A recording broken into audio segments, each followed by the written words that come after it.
Holy cow, so we're live. working hours does not mean you're working, showing up. It's just like, how do we be productive when you're at work, right? So this is why European countries and more progressive companies are saying, we know we only have this much of your focus time.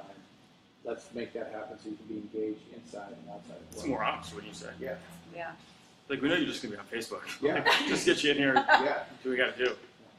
I definitely want to delve into the productivity more, especially since so many of the panelists are from so many different backgrounds.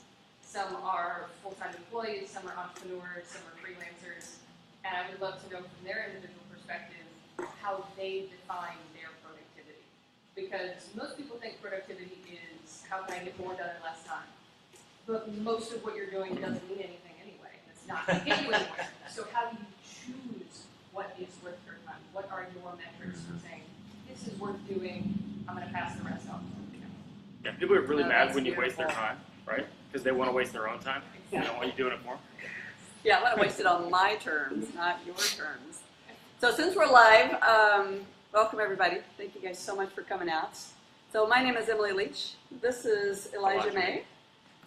In case I forgot your name, thanks for letting me know that. So I founded the Freelance Conference 3 years ago, 2014, and have dedicated my life to it pretty much ever since. Elijah came on as a partner last year, July last year. Anna came on as a partner July of last year. So for those of you guys that can't see, she's over there going like this. And we've made a lot of progress in that year as far as really building out, there you go, building out more of what we can do for freelancers. So for instance, this came out of that. You know, we were talking about, I like to take the 90 days prior to a conference and build out a set of events. And usually I just do kind of a happy hour and something kind of fun. It's like, I love an educational piece to it. And then this talk about brilliance. This brilliant master over here, she goes, how about we do some conversations on the future of work?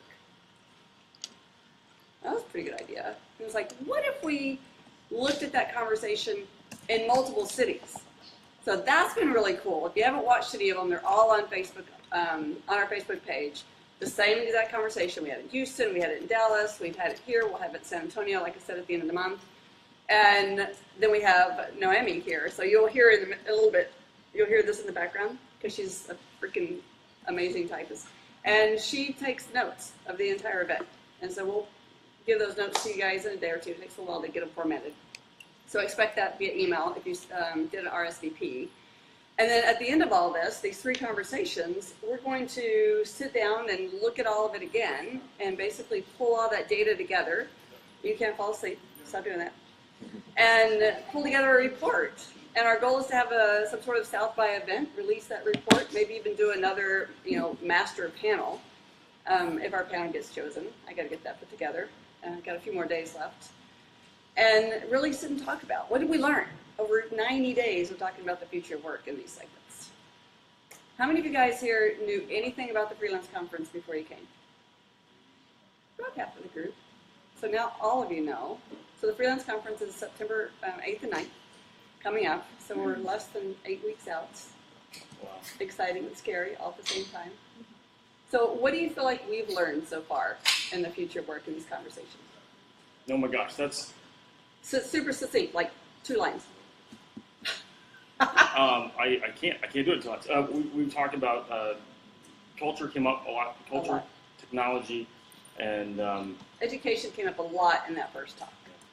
You know, how education is changing in order to address freelancers and even employees. You know, that need full-on master's degrees and PhDs necessarily, and technical training and stuff. Yeah, I mean, everything's changing. We all know that. So the question is, what is it changing to, and how do we prepare for that, or embrace that, or dig in our heels as deep as we can for as long as we can. And so I think that it's been surprising how every single conversation, we've never gotten past the first 2 questions, which is sort of a badge of honor now. But we will get farther if we have a chance. But it's just a really engaging topic. And so you guys have already kind of started to participate. We appreciate that tremendously. We want you guys to continue to participate if you have questions, because that's why we're here, is to answer any questions that you guys have. And we've got an incredible panel here. We really do. So one last announcement, then I'm going to get out of the way and let the incredible people come in. And if you guys aren't aware, we've also launched the National Freelancer Awards this year. So we've got about 3 days left, 2 or 3 days left of nominations. So I know all of you guys know at least one amazing freelancer that deserves an award. So go to nationalfreelancerawards.com and nominate those guys, and then we'll start voting on the 21st. And then I am out of here. Bye. See ya. All right, guys. you guys want to come in and join me? We'll get after it. Only slightly behind schedule. Hi, how are you? We have our own time. No. We're freelancers. Freelancers. It's not our It bag. requires flexibility. You kind of just go with your time. Yeah, exactly. Okay, so in the interest of jumping right in, here's what I'm going to do. I'm going to ask each of these folks to introduce themselves quickly and tell us what industry they think they're in. Starting with you, Chelsea. My name is Chelsea Collier. I'm the founder of Digi.City, co-founder of Impact Hub Austin, editor-at-large for Smart Cities Connect, and a whole bunch of other stuff. So that in and of itself is what I believe the future of work is all about, which is complete flexibility and jumping in wherever there is the opportunity to create things. I live in the areas of smart cities, so how technology and policy, private sector and public sector integrate to create a better, more sustainable world for people, and I really care and am passionate about that work. She's offered to nerd out about policy if anybody wants her to. It's really fun. My name is Brian Pierce. I'm the creator of the Lightning Creator Company. Basically, my company is a collective of freelancers. So everyone here who's a freelancer, very much welcome. We're definitely looking for people here. I have 14 years experience working for Apple. I spent the last year working for Facebook. I left April 28th, and now I'm launching my own business. So I'm really excited about this opportunity. By 2020, 50% of the workforce is going to be freelance, right? And that was such a big part of the way that I created my company. So we do graphic design, web design, but really we do it from the perspective of what do small businesses need, right? And we really lend our talents and efforts in terms of helping small businesses launch and have great digital marketing, right? The way that what we offer freelancers is we basically offer them the opportunity to do what they do best, right? So we have project managers that act as sort of buffer between the customer and the freelancer, right? And it's through those project managers that we divvy up the work that's necessary for each of the different things. But if you're a programmer, all you're going to be doing is programming. If you're a graphic designer, you're going to be doing graphic design. If you're a writer, you only do writing. So sorry, I yeah. remember I promised you. We cut you off because we're short on time. Sure. This is part of the deal. Go on in. Okay.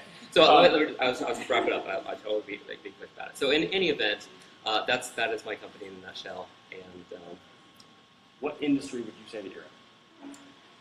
I'm guessing graphic design. Graphic design. Okay. Yeah. How about you? What industry am I in? I work with entrepreneurs. I mean, I'm going to be in the coaching kind of consulting industry, more so these days than ever before. I'm Joshua Lee, founder of Monstapreneur. We work with entrepreneurs to be able to truly help them be able to jump from that stage that everyone wants to be. I'm an entrepreneur. I'm going to be an entrepreneur for the rest of my life. You really want to kind of make that transition from entrepreneur to business owner. Being an entrepreneur is great. Having entrepreneur tendencies is amazing, but it gets exhausting after a while. That rush. So we work with companies, individuals to be able to help them make that jump and transition. Outside of the business, I'm the author of Balance is Bullshit, how to be able to live a more integrated life, how to be able to get past that whole work-life mentality that's been pushed upon everybody, and that whole balance aspect. Balancing is really not the way to go. I mean, it's difficult to stand on one leg. Integrating your life within your work and having it one. You don't have two different personalities, just like you don't have two different lives. You have to live in one life. And as the only person here with a real job, That's arguable. Mike Cronin, I cover technology, startups, and finance for the Austin Business Journal. I have been a journalist for 20 years, so I'm in the journalism industry, which is part of media and part of communications. okay. So thank you all. Thank you for being here. Thank you for the introductions. First question is, when you first thought about the topic, the future of work, what was the first thing that came to your mind? You said, I have got to say this. You first? Sure. You're first in Okay, line. all right, I mean, great, you know. perfect. I started thinking about how people are very reluctant to embrace change, and the future of work is nothing but change. Everything that we believe is predictable is becoming unpredictable, and that's not just applicable to freelancers or small business owners. It's applicable to folks who are working in factories and folks who are working in banks and all of these job categories that are going to very, very quickly become automated. And when I start saying that, I can see fear come up in people's eyes, and it's not a scary thing, it's a changing thing. So I try to help people, whether they're policymakers or anyone in the world, just understand what the opportunities are as opposed to scary fears that come up when you talk about disruption. And so, it's perfect. Your business model is a perfect example of that, right? Everything is changing, right? You have an agency which is comprised of freelancers, which is either a traditional agency or Right. an individual. So Exactly. Yeah.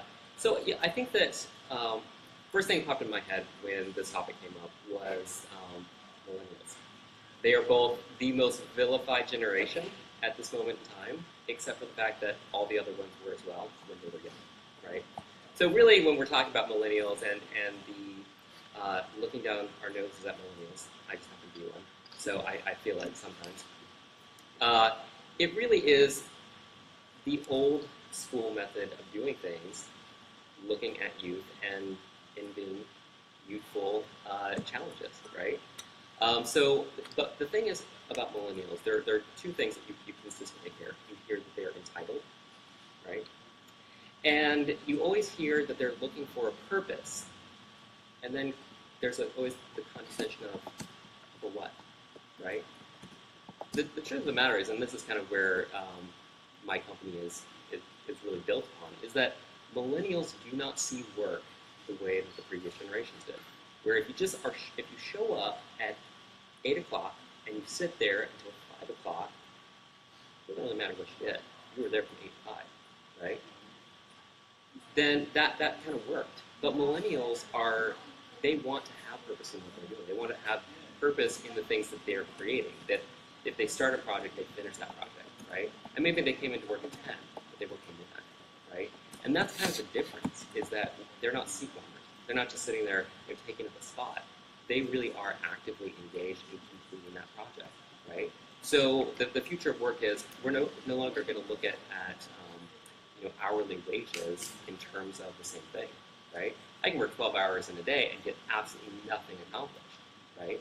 Or I can work 4 and get tremendous amount accomplished. And that's where I think millennials look at the world a little bit differently. I think that's awesome, because that is the future, right? And that's a big part of what we do with our company, is that we don't look at this in terms of, oh, it's going to take us this many hours to complete this and this many things like this. We really do look at it from a project level basis, right? If it's going to work for a freelancer, it means that they have to, number one, have skills in their job so that they can efficiently do the work, right? So that they get paid for that full project. If they're not really well suited for that role, and they take it on as a freelancer, and they take 20 hours or 40 hours to complete it, but they're only getting paid a certain amount of money, they're going to make less profit, right? So really, it's about changing your perspective about what it means to be compensated, right? When you're looking at it from a completion of projects rather than a number of hours spent doing that project.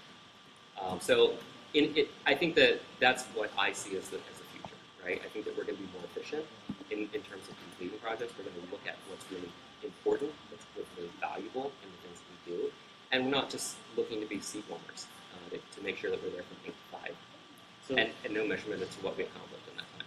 you're saying that freedom comes with a certain amount of responsibility. Fair enough. Huge responsibility, absolutely. All right. So I want to come back to that particular topic. Sure. What's the first thing that went through your head? Well, I mean, again, look around. I mean, I hate the word work, but I mean, that's where we are, right here. Everyone here, I mean, who takes this in as this is something that's giving value to you, giving value to your job? I mean, it does for me. That's why I'm here. We can do our jobs. We can work. We can earn no matter where we are. I mean, that's the beautiful thing. The future of work is being able to understand where you need to be able to put your time and being able to do that from anywhere in the world. We all have cell phones. We all have computers. We have freelancers. I mean, again, you guys can be able to come into offices. You guys can be able to stay at home and be able to work. We are all allowed to be able to do that. And being able to see the change in what's going on. It's more about how we integrate our lives within the one life that we have, which is earning money to be able to live that life, rather than I have to work to live. And I mean, it's about integrating those two things and getting rid of that whole work-life balance where I can only do this to get to there, and it always has to be able to equal out. I mean, that truly is where corporations, that's where individual entrepreneurs, that's where everyone is having to go to. They're going to really have to truly understand how to be able to understand sometimes we work, we might work in the morning. I mean, I don't start work till 9 a.m., but I mean, some people start early. And I mean, companies have to understand what you were saying. It's not that 8 to 5 anymore. It's when the job needs to get done, no matter as long as it gets done, that is the biggest thing, and it's all a mobile world. Thank you. All right, Mike, what do you think? What's the first thing that went through your head when we talked about future work? I thought about artificial intelligence and automation, and the big discussion and debate ranges from one end of the spectrum to the other, that automation and artificial intelligence is going to create jobs, then you don't have to worry about it. And then others say there's going to be a massive job loss. And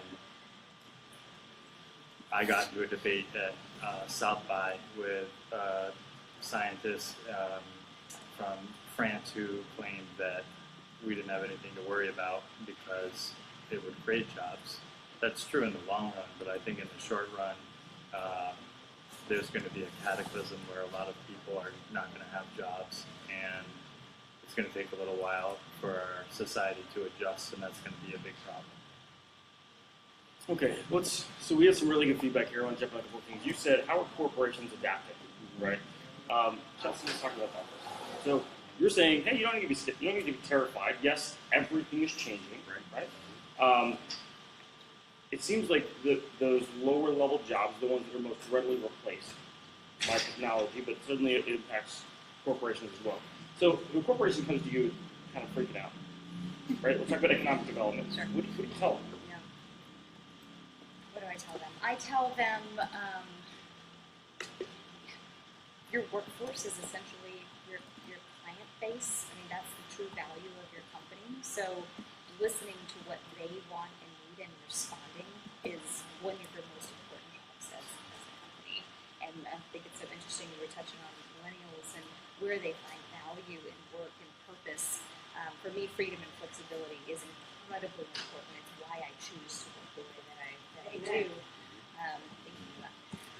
But that requires a level of infrastructure that some is mine to create, you know, a mobile phone, a laptop, and some of it I depend on other people to create. So if I'm working within a corporation, I need to make sure that they have an adaptive work from anywhere you want policy as opposed to a self-in-a-seat policy. I need to make sure that I live in a city that has mobile broadband and is highly available whenever I want it and drastically high speeds, and that the infrastructure is there to support the way I want to work and live. I think corporations a lot of times are slower to adapt, and it's why you see people leaving corporations to be able to start their own thing. And there are all kinds of examples of that, and especially the millennial workforce, they'll adapt to how and where they want to work. So corporate partners and corporations, I think if they can be more flexible and realize that their workforce is their customer base and adapt to that. What's that? You got to worry about that policy side. I mean, we're talking about the policy stuff. I mean, some of the corporations that I work with, I mean, the problem is because of the ability that we have, availability no matter where you are, I'm seeing these corporations take advantage of their employees. They expect them to work all day and then come home and still answer emails and answer calls in the morning and work on weekends and do all these other things. And if you don't start, exactly, I'm seeing these people that are working for these corporations, and they're like, I can't handle this. This is insane. This is crazy. I'm like, wait a minute. You were at the office from like 8 to 5 or 6, and then you come home and you tell me you still have to do another 3 hours of emails.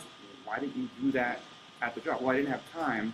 So now I'm still expected to be able to do this. And if we don't start really adjusting mindset, not only in entrepreneurs, but overall, even with corporations and policies, you're going to see a huge shift in people. I mean, that's why you're seeing millennials are burning out at a young age, because they're like, they're going to go. And because they will work till midnight, unlike some of the older generations, like, wait till I get till tomorrow, right? They get burnt out. And it's like, okay, I got to find something new, and it's going to overturn workforce like crazy. So I think the answer to your question is this, and I want anybody who disagrees to say so. I think corporations are doing a piss poor job of adapting. I think that they're doing next to nothing. I think that they're trying to figure out how to continue to squeeze the same traditional work that they've gotten out of their employees, and they're failing to do it. So they started doing distributed work, not because people wanted to work from home, but because they thought, well, it's cheaper. I don't have to pay for the lights, so I don't have to handle all the traffic, right? Well, now they're going, well, wait a minute, we can't keep an eye on them. They're on Facebook, and they're pulling people back in, right? So they're both shrinking and pulling people back in. I mean, I had a former business partner, went to IBM, became a director of global web services, moved to California. And they said, well, everybody's coming back in. He's like, I'm not moving back, dude. I'm out. I just spent 2 years focusing on the future of work with big corporations, and so what I'm seeing is this incredible talent war where companies are spending hundreds of millions of dollars to attract and retain top talent, and that's millennials and Gen Z. And so, you're right, IBM did that. I worked for them for about 6 months, and it wasn't a good culture fit for me, but there's a lot of companies out there that are really making significant changes in this area. And it's been going on for about 3 to 5 years. Well, it's been happening longer than that. I mean, on my background, I was one of the architects of the Connected Workplace Initiative at Dell. If Mohammed's not here, I thought he was going to be here. I was hoping to run into. Oh, sorry. That's all right. But that's okay, because at Dell, what I recognized when we started this whole program and initiative was that the one thing everybody had in common was the burnout, right? So if there's an issue I have with some of these things, it's that it's not a generational thing. It's not about millennials. You know, the number one producing massage envy store in the States for a long time was the one across from Dell in Round Rock, right? And I got that because I went over there and I talked to them, they said that. And I used to use that as I sold up to executives, because burnout is happening all the time. I think what is missing is that corporations will do what they can to, here's your tools, right? Here's the policy. Policy is, you know, you've got to use the tools correctly, do your policies, that kind of stuff. But what they're not doing is teaching people how to best utilize those tools. They're not teaching people how to have a send and respond to emails or use other collaborative tools that are better than emails. Some companies are already stopping using emails altogether. How to have effective meetings. How many of us are in meetings for hours on day and then going, well, the reason I have to go home and work 3 hours and do my emails is because I've been in meetings all day and we didn't get anything done, right? So what I think is that where we need to go is how do we help people lead better, more productive lives? And productive doesn't mean for work. It means productive for yourself, right? And it's personal and it's because we've got to earn a living. That's why I said the integrated life. I mean, that's why I wrote the book. You know, it's balancing bullshit, because again, all these corporations are so much money was put into the work-life balance, and companies are seeing like companies like Google and everything else do this, but again, it's somehow they're just mislabeling.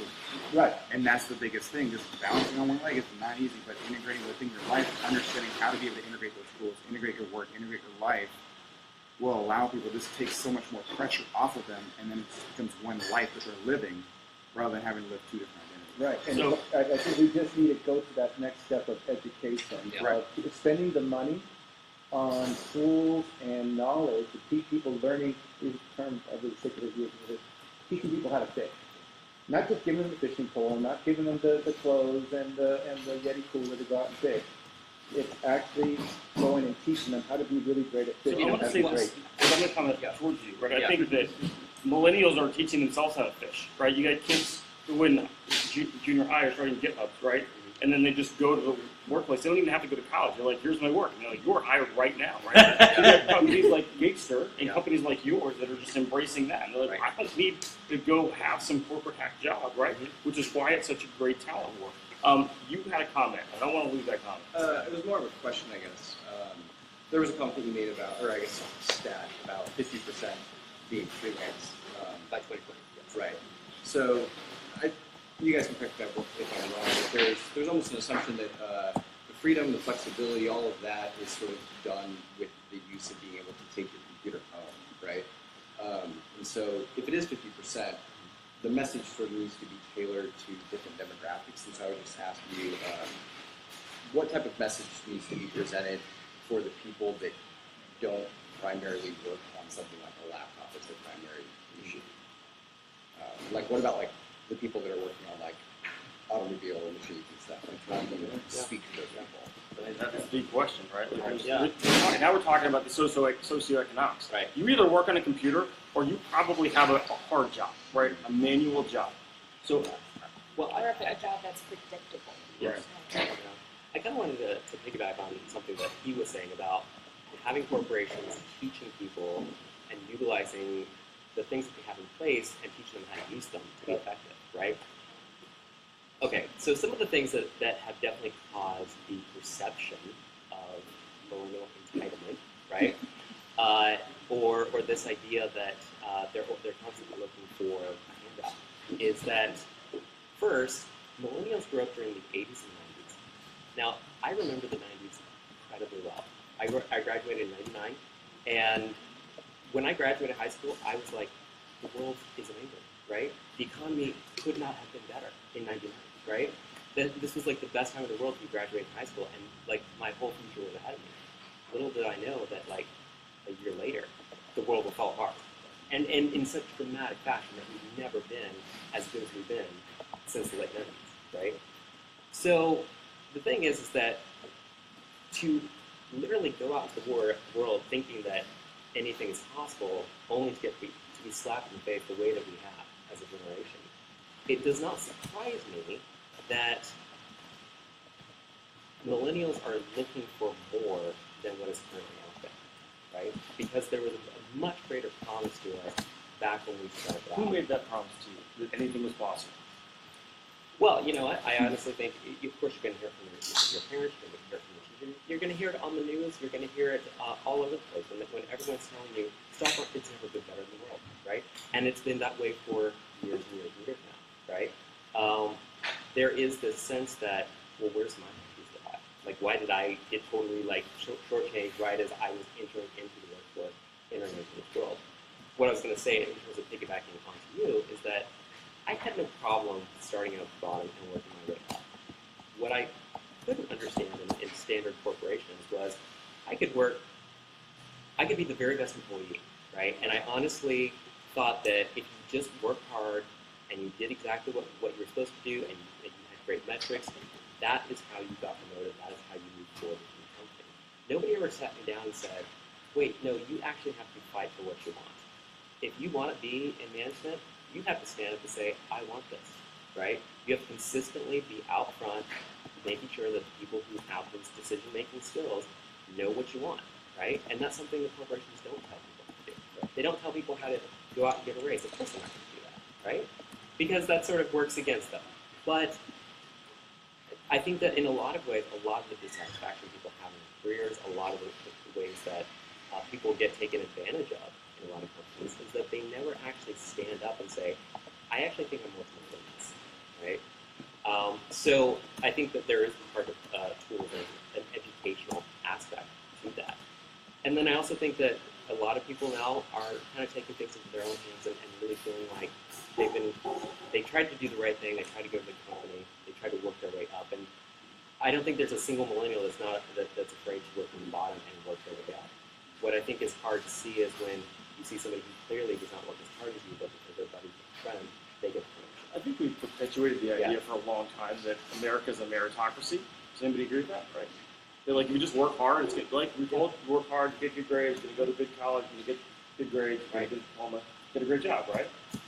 Maybe not. Privileged perspective. It is a privileged perspective, right? That's the same thing, and everyone thinks that, like, oh, anyone can be an entrepreneur, or anyone can be a freelancer. It's not the case. That's the biggest problem that some of the perceptions coming out there right now. Is they're being like, oh, you can go out there and do your own thing. Not everyone's built for it. And they have to understand who needs that structure and who can actually live outside of it. It's occurred to me several times here, there's two very different strata of society, right? You're talking about people who aren't playing that particular game, right? Sure. So if you're a plumber, on one hand, plumbing isn't immediately going away. We may build houses. Yeah. You can make amazing money as a plumber, as a welder, right? You can be that kid in shop class who used to make fun of, who's making 80 grand a year, while somebody else is out getting a $160,000 degree and they can't get a job because they got a psych degree, right? It's like, so let's talk a little bit about that experience, about what you're talking about, right? This question of the socioeconomic line and how when we start to replace people's jobs, right? So one of the questions, there's a woman in Houston who builds robots, and she's building amazing robots that go out and find landmines, things like this, right? So she says, okay, what if robots took all of our jobs? And would it be so bad? What do you think? Robots will never take all of the jobs. They will make some things more efficient. If the machine can make a product or service more efficiently than a human being, then that job will be automated.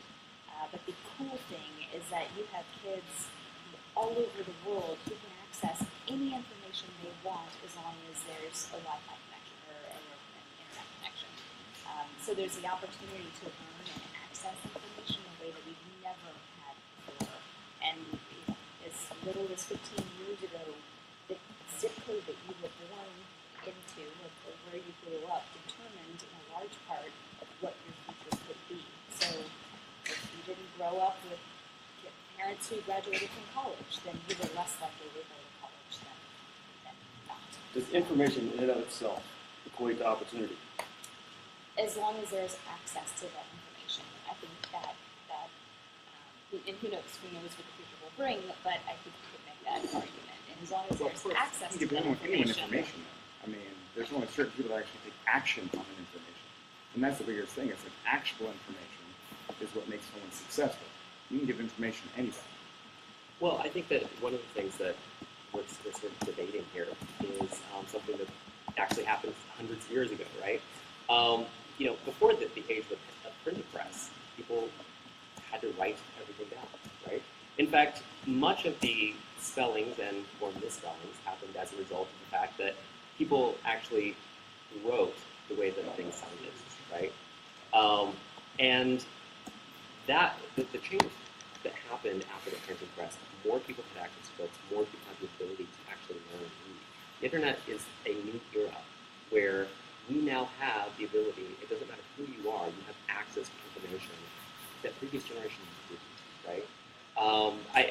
I remember, growing up and everyone had like the Britannica books, and it was like this huge volume of books that everyone had, and were never read, right? They just kind of sat on the shelf there, looked very nice, but they just were never read. But I have to say that the internet has allowed an immediate ability to search and find and look for things and to piece things together. And for me, that understanding of that ability to kind of see the world in a much broader perspective, quickly, searchably, that's huge, right? Because it allows for the interchange of ideas, and we get to see something from somebody else's perspective on the entire different side of the world. Or Almost classes, or right. teach yourself how to code. Or there's all sorts of opportunities. all of those opportunities are huge and amazing, and I have to say I feel incredibly privileged to be living in this time, even with some of the short changes that occurred. So, as someone who's in the information business who writes about work, what do you think that the ubiquity of information, how does this change fundamentally the way businesses work? It depends on how it's consumed, and it depends on who's teaching what and what audience is receiving that information. There's so many variables within that question. There's been a lot of peer-reviewed research that shows this enormity of information that we have access to, and the way we're consuming it is actually making us less creative, less imaginative. So it depends. One thing that I wanted to comment on that I heard others say here is that some of the things that we're talking about have always been the same. Technology is always something that is a challenge to society, whether it's the wheel or being able to travel to other star systems. The bottom line, though, is if you want something, you have to learn how to do it. and you have to have access to coaches, teachers, and a work ethic that allows you to do it. But you also have to have people that are older than you saying, this is what you need to do. You need to learn how to do this. And if you don't have people like that in your life. So what if nobody knows what this is because this keeps changing?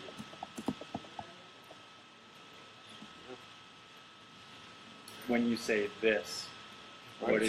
what are you referring to? Your apprenticeship is, I assume, what you're referring to. The idea that you go find somebody who's a master of the craft, and then they bring you up and they teach you, right? And it could be something hands-on, like a farrier or like a blacksmith, or it could be something like coding, right? Like you find somebody who's a master of the craft and they teach you the craft. The problem is everything's changing so fast, right? So you've got, Rackspace has a relationship with UT San Antonio, and they say, hey guys, we would love to hire your students, but they're not qualified. They graduated yesterday with computer science degrees, and they aren't useful to us because nothing that they learn is actually applicable to our business.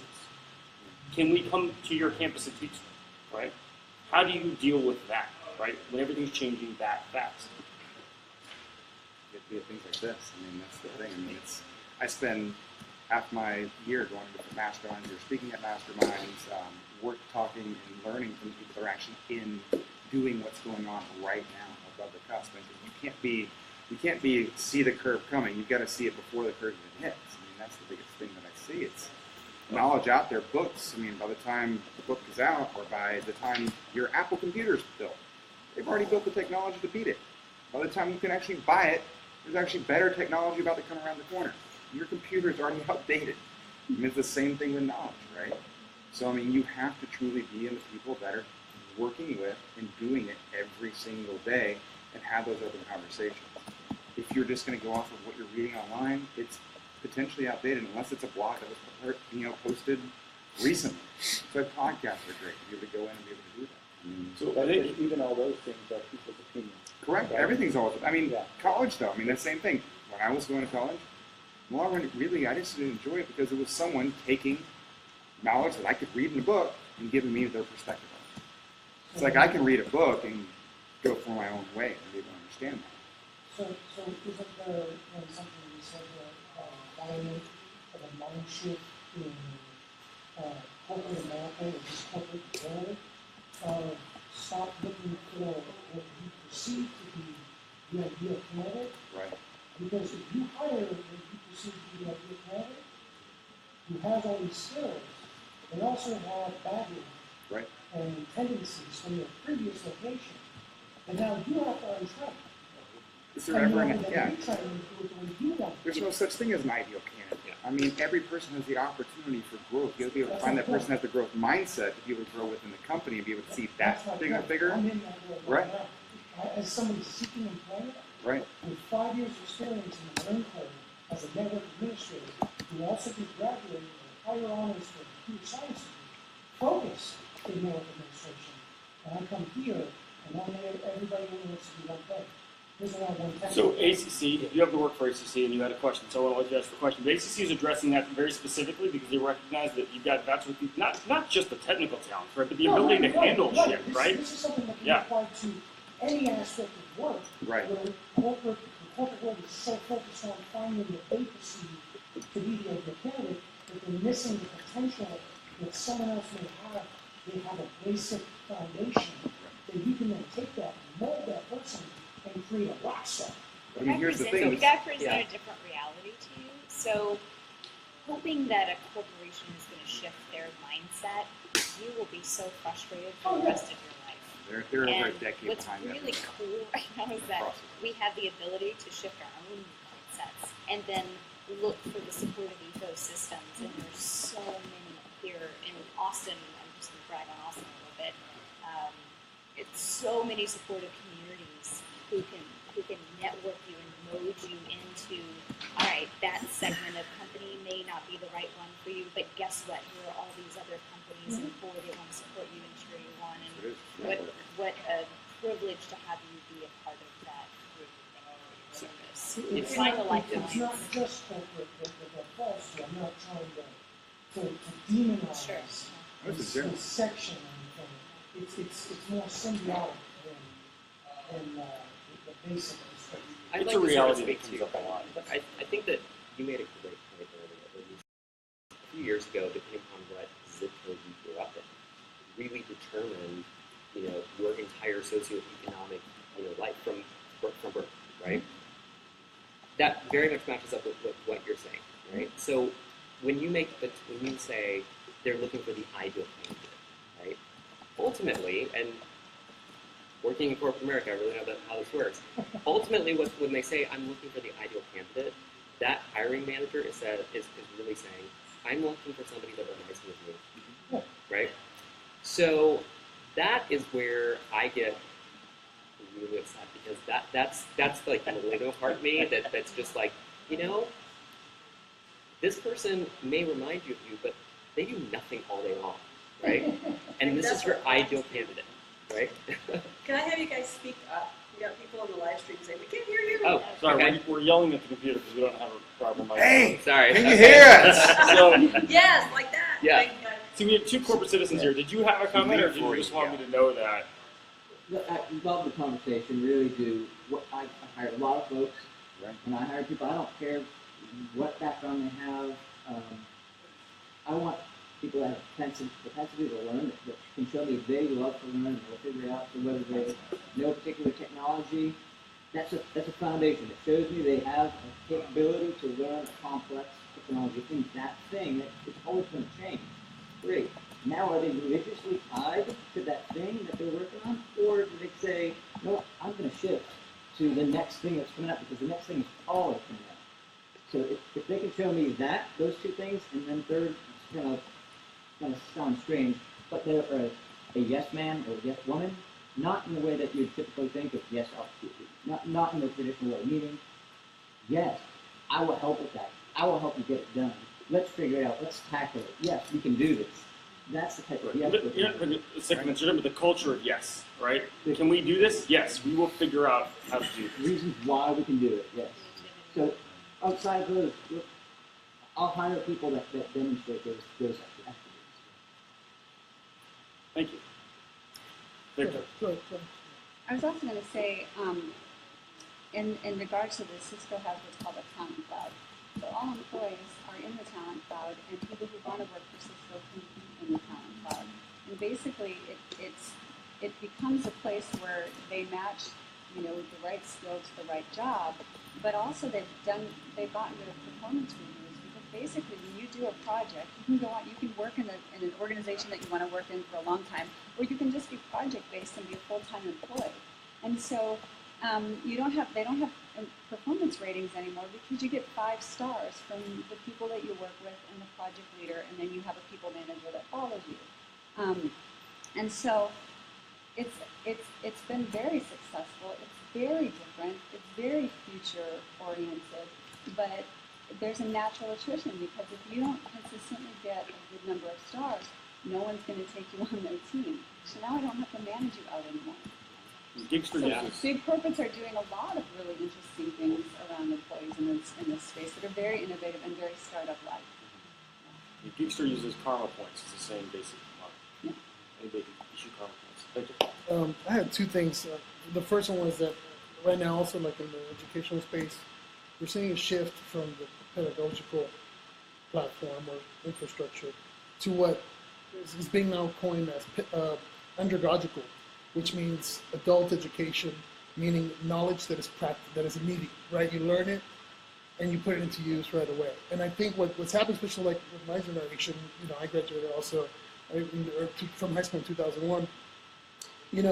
We were fed this way of learning, being told if you do well, you get good grades, you graduate with high honors, you're going to do really well. And then we come out of that, and that's not the truth, right? The truth is that you're out of date, and you need to learn new skills, and you need to put them into action immediately, and you need to become marketable.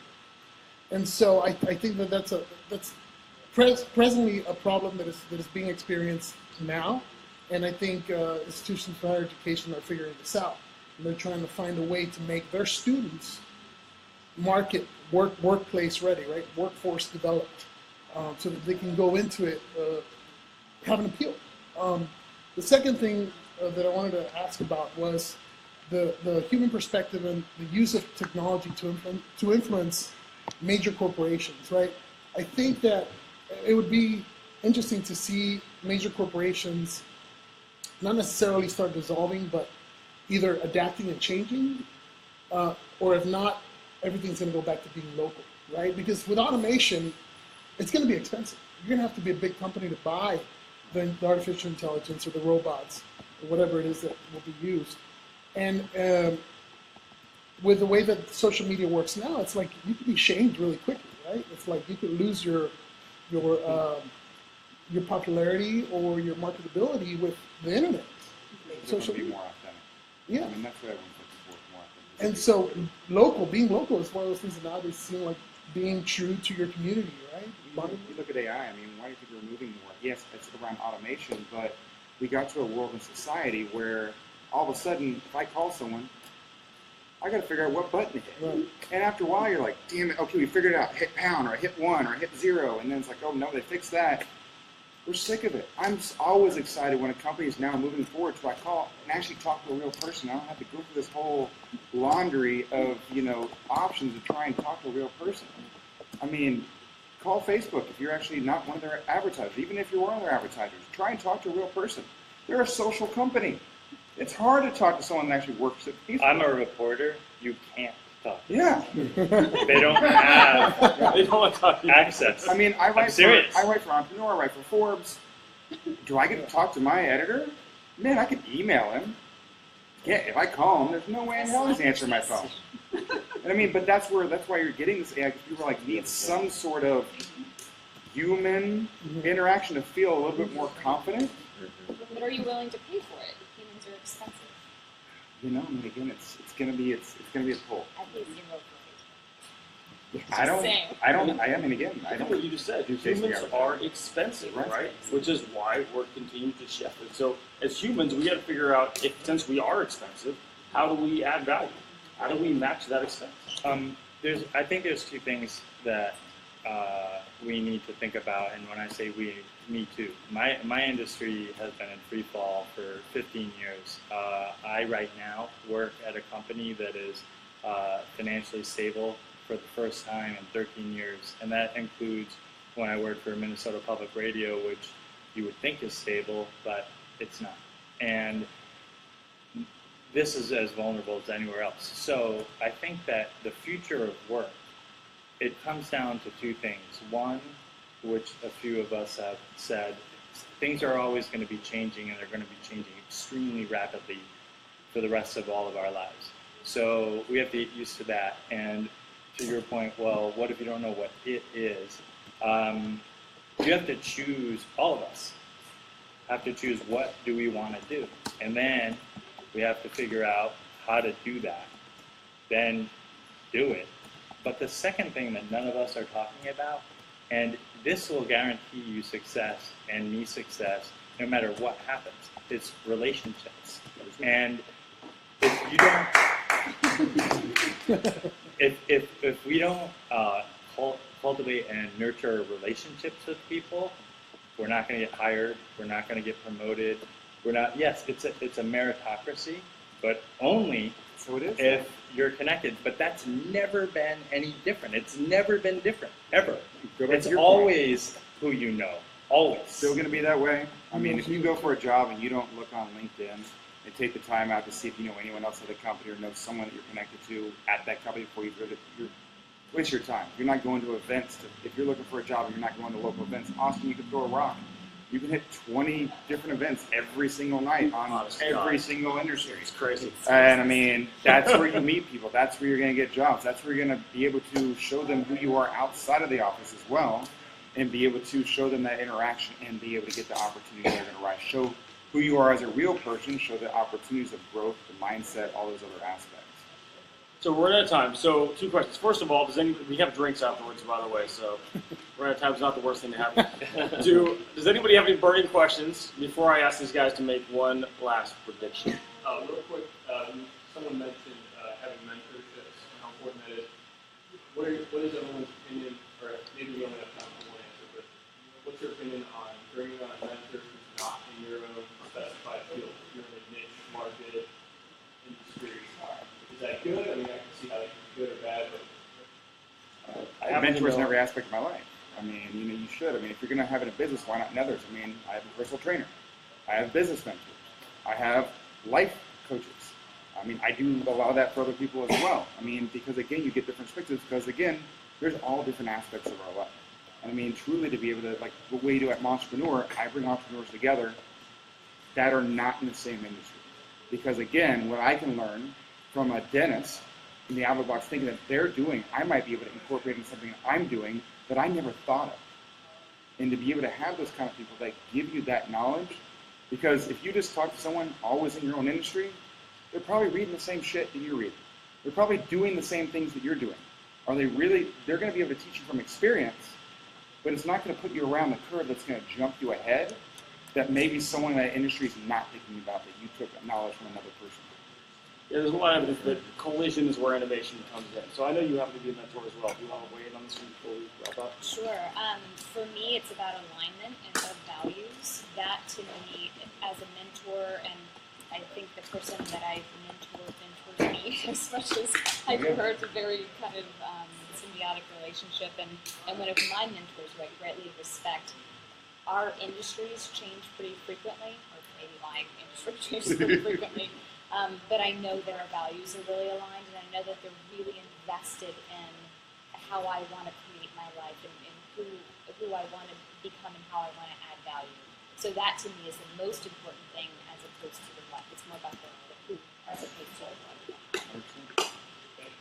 Okay, so I'm going to ask each of you to make a prediction, and then we're going to have a quick announcement, and we'll officially wrap it up here. So 5 years from now, what do you predict is the major shift in the future of work? Nothing will be predictable.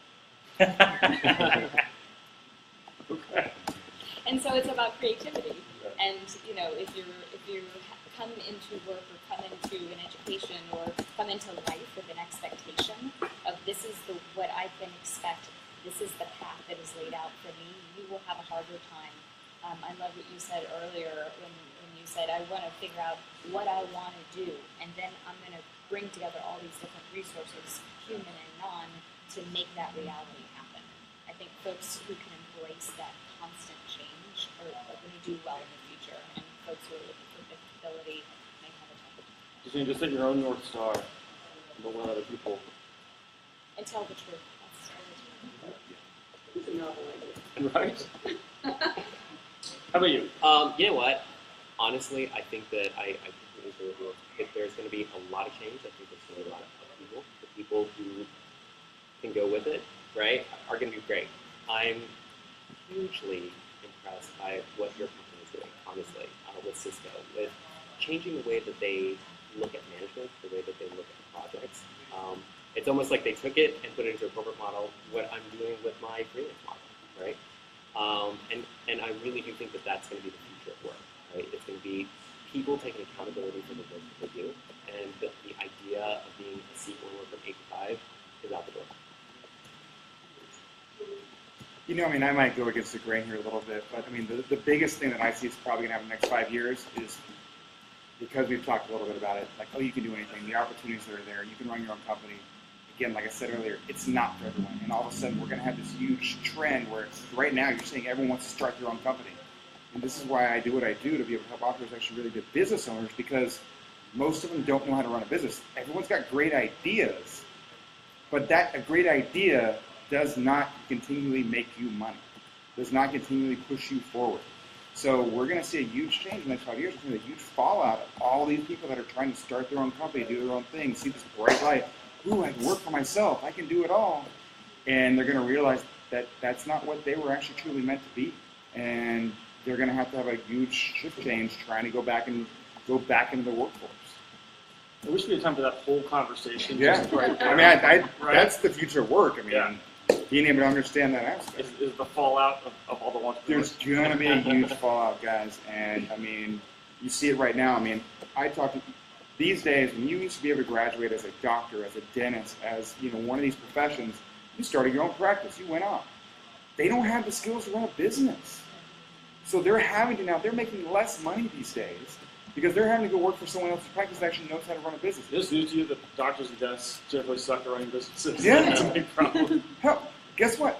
entrepreneurs in general usually suck at running a business because that's not what we do. We use the past to predict the future, and we rarely live in the moment. We rarely live in now. And you need those people within your company to live now so you can look at where you're going, and they look at where you're at. So I mean, it's the same thing in that kind of scenario. All right, that's encouraging. All right, so I'm just going to be honest. No, we get appreciate ready. that. We're pro honesty. My prediction is probably going to be much less encouraging than even that one. Oh my! As a journalist, my job is to present facts. Two things are going to happen in the next 5 years. One is all the baby boomers will retire, and we are not going to have enough people to do the jobs that this country needs to have done, whether it's driving trucks and transporting the goods that we all need, or anything else that we talked about that right now these older people are doing. Then another thing that's going to happen as soon as 24 months or as late as 5 years is another recession, and it could even be precipitated by the massive retirement of the baby boomers. So we didn't talk about that, but that is definitely in the quote-unquote future of work that we're going to have to deal with as well. There's an interesting book you guys might want to look at. It's called When the Boomers Bail. Yeah. I will be honest, it's a hard read, but it's great information. It's a Hard dry to read. read or hard emotionally? It's a dry read. It's a dry read. But if you like facts, you will freaking love it.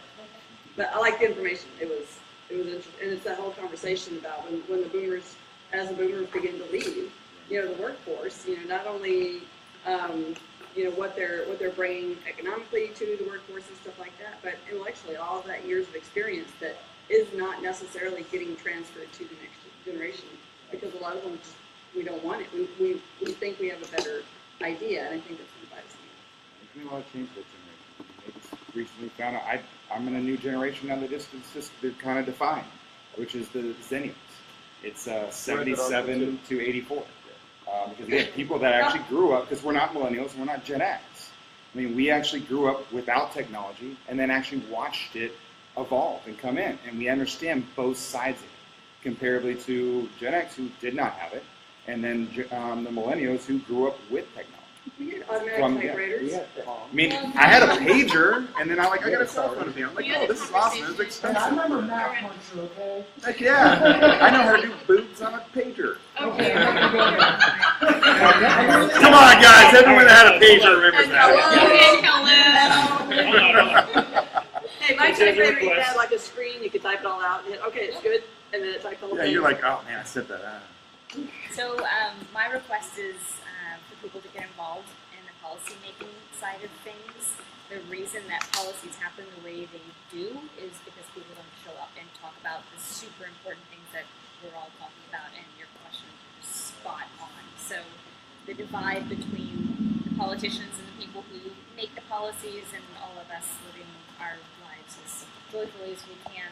I would love to see more. That's awesome. How do we do that? You can get involved in your local elections. You can show up to city council meetings. Facebook just added the Facebook chamber now. You can actually just talk to your local chamber and then like that. There's a whole new group if you haven't seen that yet. Twitter's super effective. there's all sorts of ways. Yeah, some of it's well, like I would also say, don't be armchair citizens, right? I mean, if you think that you can affect change by a post on Twitter or Facebook, and that's your MO for making change, it's not going to work, right?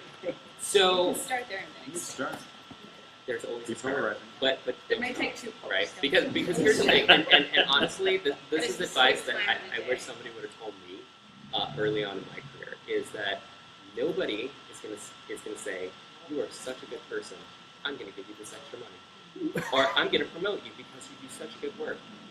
You have to fight for everything that you want. If you want it, you have to ask for it, you have to demand it, you have to show up each and every day and consistently push for it.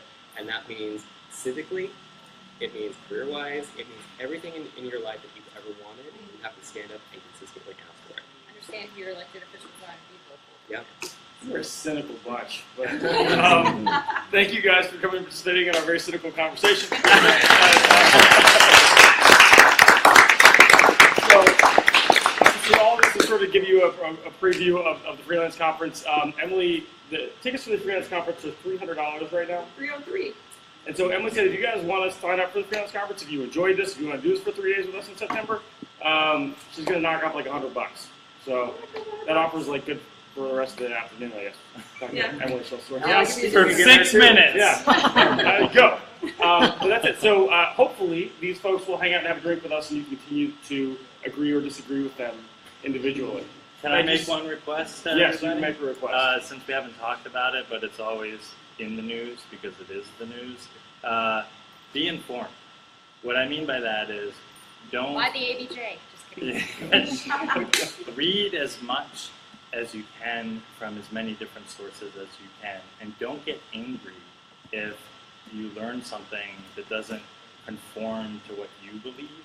Instead, verify it, and do that every day. If you care and you want to be connected and be involved, you need to be informed. And the only way to do that is to get your news from a lot of resources, because you can't rely on one anymore to know what you need to know. But if I'm just super busy, like what one source?